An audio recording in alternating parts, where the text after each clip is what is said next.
Here's a unit I bet y'all didn't even remember existed.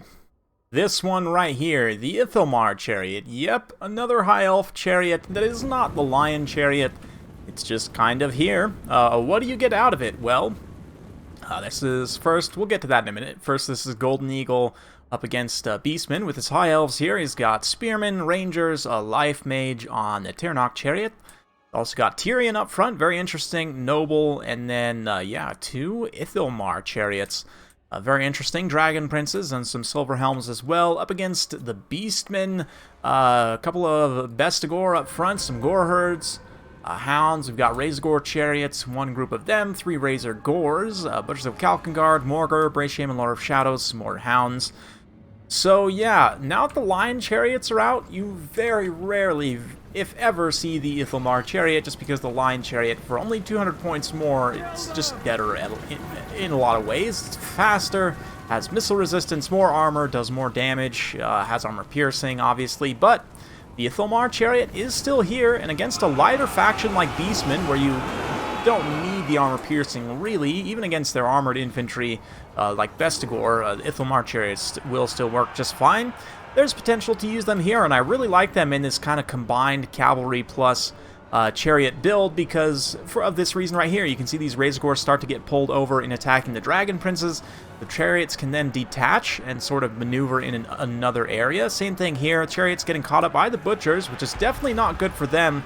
Then the Rangers and, other cavalry units can kind of move in here, make sure the Butchers of Kalkengard have plenty of high-value targets to go after, while the chariots kind of get free and get their work done. This one having a hard time doing so. Meanwhile, out on the other flank, these Razor Gores and the Gungor Spearman herd get crushed pretty badly. But the Razor Gore chariots making their way over to that side to join that engagement, maybe? I don't know. They're thinking about it, maybe peeling off a little bit here. Bestigor getting into the back line with their high charge. They'll wreck any high elf units if they get like a clean charge on them, right? But here, kind of disrupting them with the chariots, using them to good effect. The hounds also supporting, though. These spearmen really aren't long for this world, and the Beastman collapse is pretty real, as spearmen and rangers already being routed, but this pocket got some nice magic support here. Shield of Thorns, Enfeebling Foe also on the Dragon Princes, but the fact the Dragon Princes are here, like I said, and 2 Silver Helms as well, it pulls the Butchers, it pulls the Bracesham Chariot, it pulls Morgar even, all into this pocket. So you see now over on the other side that the Chariots have been starting to get some work done, starting to work on this Bestigor herd here. Nice Sunfang, beautiful Sunfang from Tyrion. Gonna roast a nice cone of Ungors there, absolutely perfect. Then they get run over by the Ithilmar chariots, so that's a nice little break there, and a lot of the Beastmen units from this pocket have been broken. They still got the Razor chariots online, haven't really been involved too much, but definitely gonna try and charge in here. Dragon Princes now have the opportunity to countercharge them, though, and the chariots, meanwhile, all 3 unit models online for both units, despite the damage they have taken. Just being unaccounted for is enough.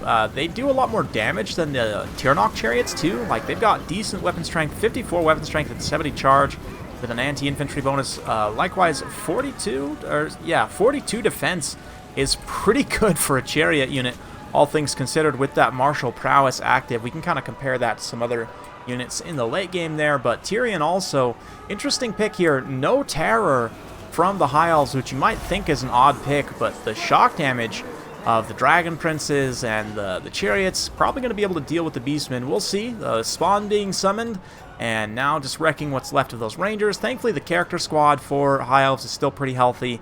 The Bracesham and Lord of Shadows fighting what's left of the Silver Helms here. The Chariots have been online, now getting a nice charge in here, wrecking those Bestigor.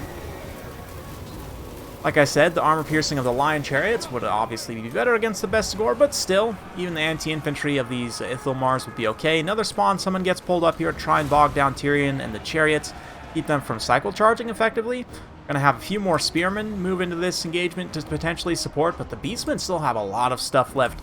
All these Razor Gores that can come back now. The Butchers of Kalkengard charging this Chariot, gonna try and keep it from cycle charging. And with their shields and great stats, they'll be able to stand and fight those chariots just fine, keep them pressured away. Other chariot, let's check in. They're currently running from some Bestigor, which is just fine. Switching targets now to get a little bit of a rear charge here. And honestly, charging any of these targets is fine. But it looks like they actually peel there, and now the Butchers are kind of going to get caught up on a lot of their own spawn here because of the targeting. They may have switched an attack order over to Tyrion. Then again, leaves the Chariots free to disengage. We've also got some Dragon Princes. The Dragon Princes in that engagement against the Razorgores were able to do a lot of damage, but did end up losing out at the end of the day. More Shield of Thorns being dropped as well, just to keep that physical resistance and the extra weapon strength. Man, up to 65 weapon strength for these Chariots here. That is pretty insane, to be honest. 49 non-AP damage.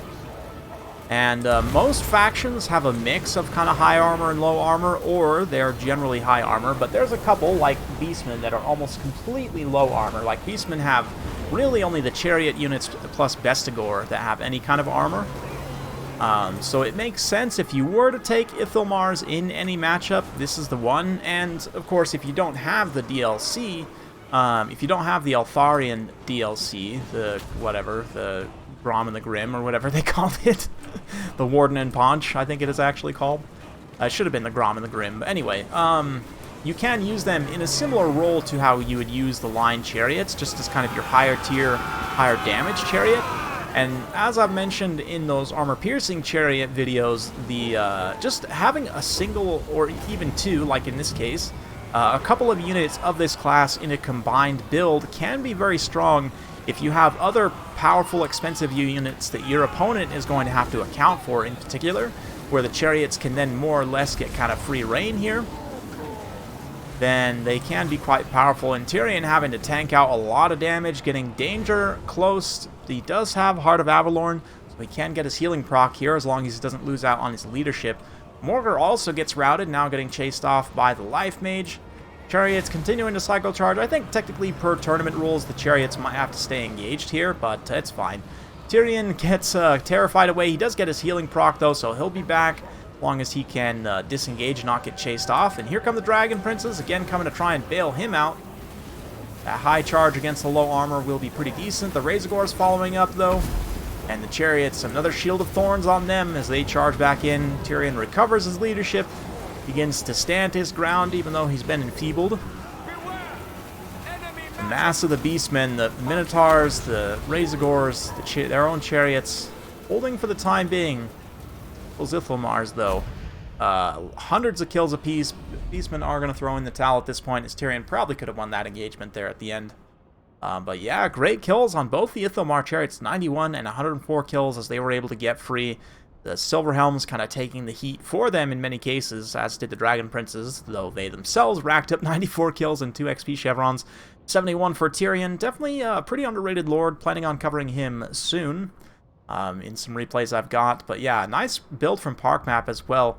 It's interesting to see kind of the different Beastmen plays. Personally, I'm not the biggest fan of the Gore Herds in this matchup. I think, their DPS and their charge bonus is pretty good, but I prefer to have the shielded Gores, I think, because they last a little bit longer, a little bit more better melee defense, or there's an argument to be made, you just go even wider, right? You just go with more Ungor Spears, in particular, maybe a couple Ungor Raiders. Both players didn't have any ranged units, which is, fun. Nice melee smash fest is always a good time, but the Bestigor, they're a unit I also plan on featuring relatively soon. Very underrated, probably one of the best great weapon units in the game.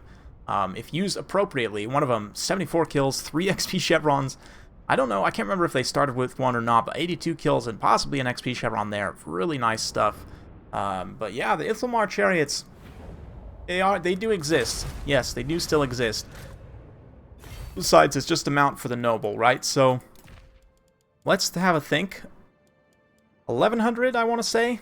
Yeah, 1100 does mean that they are on par in terms of cost with a lot of other factions' armor-piercing chariots, and that is something to consider. Like your Razorgore chariots, even 100 points less, right? We know the Boar chariot's only 950, so Orc Boar chariot, which is, again, not... We could compare the two, but the armor-piercing, in my eyes, makes the Boar chariot just that much more versatile. But yeah, 80 charge on them. They have significantly less armor and everything else, literally.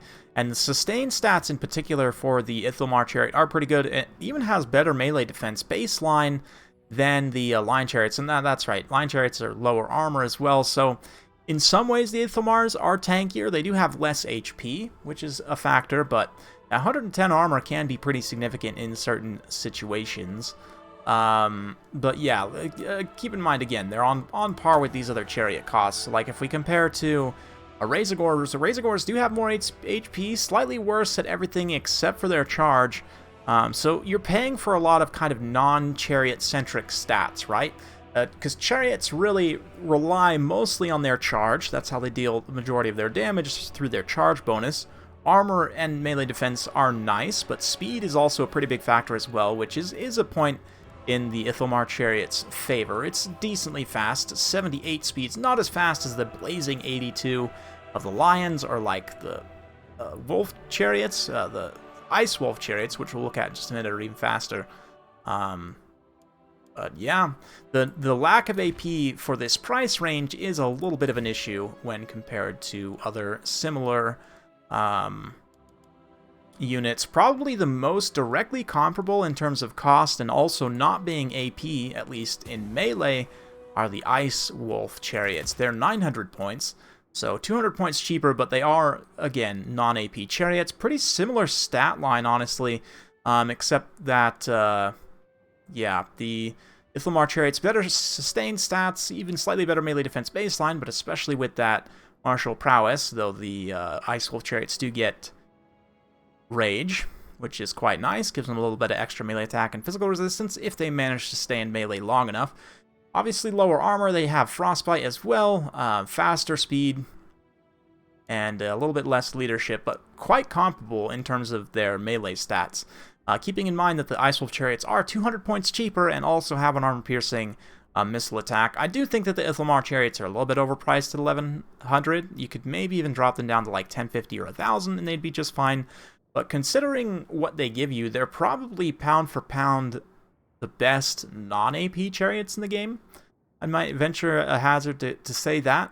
Ice Wolf Chariots, actually, I'd probably say Ice Wolf Chariots are a little bit better, just given that they have more utility with like the Frostbite and the missile attack and stuff. But Ithilmar Chariots are the second best non-armor-piercing chariot.